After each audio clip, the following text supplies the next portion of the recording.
Disheartened by his failure to make Emily understand what he was doing, Detective Carnby actually felt better seeing the frozen hell before him. There was a finality to it. Its clear symbolic opposite to the dark man's desert made him realize this was the end. Soon it would all be over.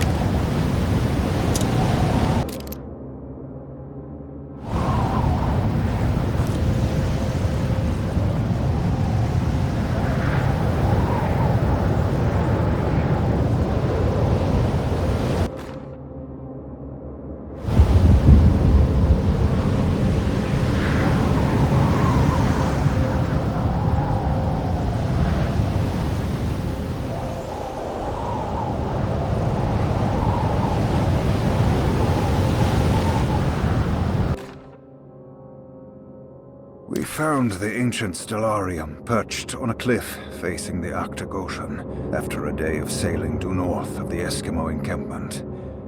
Jacob van Oostad was our most keen member of the expedition. He had been chasing down the source of a peculiar type of crystallized metal present in several sacred items among the natives on the northeast coast of Greenland. The site was a remarkable find for any explorer, and we were all enraptured in our search for enlightenment and meaning.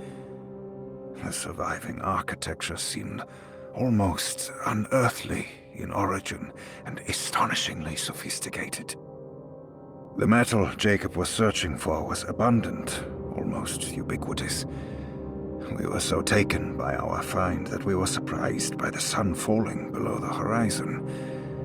As we quickly picked up our gear, ready to head back to our camp, Jacob van Oostad declared that he wanted to stay. He was adamant. We begged him to reconsider. The night would be getting colder by the hour, and we feared for all our safety. Jacob refused, threatening us with violence if we wouldn't leave him alone. As the snowfall turned heavier, we left him there on his own. The next day, the weather became worse, and we had to spend hours enforcing our shelter as our tents became increasingly useless. The group had written off Jacob, thinking he must be dead. I had an urge to make one final attempt to save him, so I headed out as darkness fell with a handful of flares and headed toward the coast and up the climb, towards the stellarium. That's when I saw him, transfixed by a burning sky, that celestial lantern. Jacob keeled over and let out a painful shriek that struck me with such fear and pity. He was crying in agony, for the cold weather had ravaged his flesh.